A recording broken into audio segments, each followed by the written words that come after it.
থেকে 2025 এই 14 বছরে সিরাজুল হককে চাকরির ব্যবস্থা করলো না কেন? এটা বুঝতে হবে। হয়তো নামটা সিরাজুল হক এর জন্য আজকে বৈষম্যের শিকার হতে হচ্ছে। আমি আশা করব মমতা ব্যানার্জির কাছে যে 2026-এর 21শে জুলাইয়ের আগেই, এই 2025 শেষ হওয়ার পূর্বেই ওই সিরাজুল হককে তার প্রাপ্য বুঝিয়ে দেওয়া হোক, তাকে চাকরিতে আবার জয়েন করানো হোক।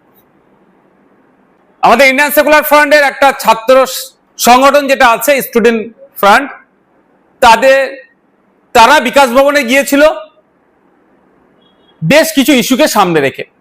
প্রথমত, আপনারা জানেন মমতা ব্যানার্জির সরকার ক্ষমতায় আসার পর থেকে আদিবাসী প্রীতি অনেক দেখালেও পৃথক সাঁওতালি শিক্ষা বোর্ডের দাবি বারবার আমরা করে আসছি, সেটা তারা দিতে ব্যর্থ।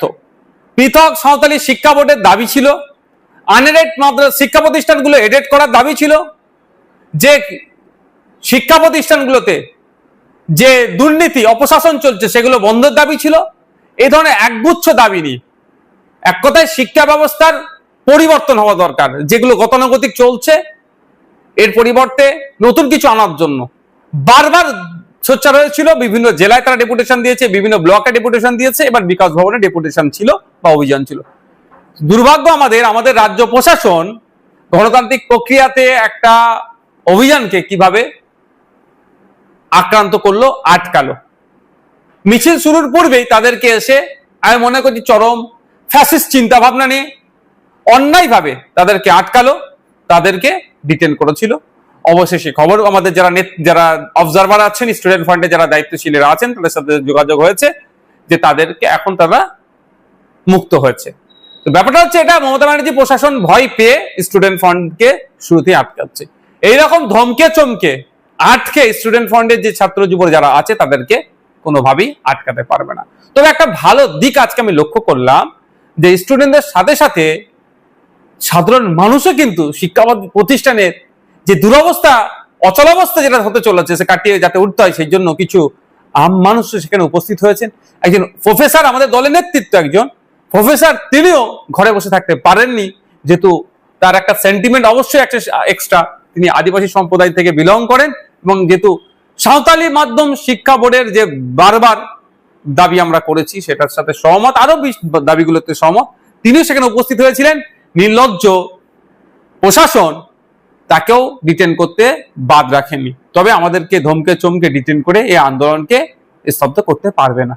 এই প্রসঙ্গে একটা প্রশ্ন, যখন 21শে জুলাই একেবারে তৃণমূল কর্মীরা যখন 21শে জুলাই মঞ্চে আসছিল, একাধিক জায়গায় কিন্তু প্রকাশ্যে মত চলছে, কোথাও বা ডিজে চালিয়ে শহীদ দিবস পালন, তখন কিন্তু পুলিশের তৎপরতা দেখা যাচ্ছে, আজকে কেন দেখা যায়? বিরোধীদের ক্ষেত্রে যত আইন, আদালত, বিচার ব্যবস্থা আটকে রাখার চেষ্টা হবে, বিরোধীদের জন্য এত কিছু। পার্কের বসে যে সমস্ত জায়গায় মদ্যপান করার জন্য রেস্ট্রিক্টেড, মদ্যপান করা যায় না যে সব খোলা জায়গাতে, সেখানে সে হই করেছে, সবুজ ধ্বংস করেছে, কলকাতার বায়ুকে দূষণে পরিণত করেছে। এমনি বায়ু দূষণের মাত্রা ব্যাপক, আরো বেশি করেছে, ডিজে লাগিয়ে মৎসব করেছে শহীদ দিবসের নামে।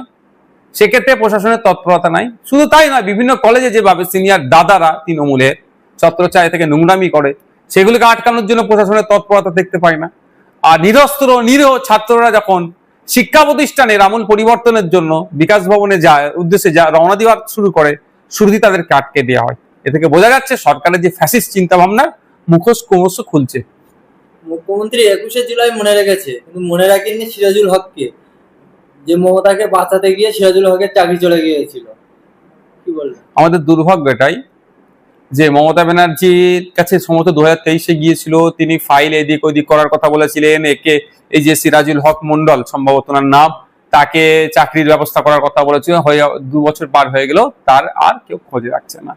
হয়তো নামটা সিরাজুল হক হওয়ার অপরাধটাই হয়েছে এটা। কারণ আপনারা জানেন 21শে জুলাই যতটুকু খবর পেয়েছি আমি, যে 21শে জুলাই 1993 সালে মমতা ব্যানার্জির উপরে চরম আক্রমণ নেমে আসে, নাকি প্রাণে মারারও চেষ্টা চালিয়েছিল। সিরাজুল হক একজন পুলিশ কর্মী, সে এই অন্যায়টাকে মেনে নিতে পারেনি। সে তখনকার যিনি ডেপুটি অর্থাৎ জয়েন্ট সিপি যিনি ছিলেন সম্ভবত, তার দিকে বন্দুক তাক করেছিল, এই মানে আক্রমণ বন্ধ নালে গুলি চালিয়ে দেবো, এতটা সাহস নিয়ে দাঁড়িয়েছিল। এখনকার পুলিশদের অধিকাংশ তো মেরুদণ্ডহীন হয়ে গেছে, অন্যায়ভাবে পিটতে বলছে তো এরা পিটিয়ে দিচ্ছে।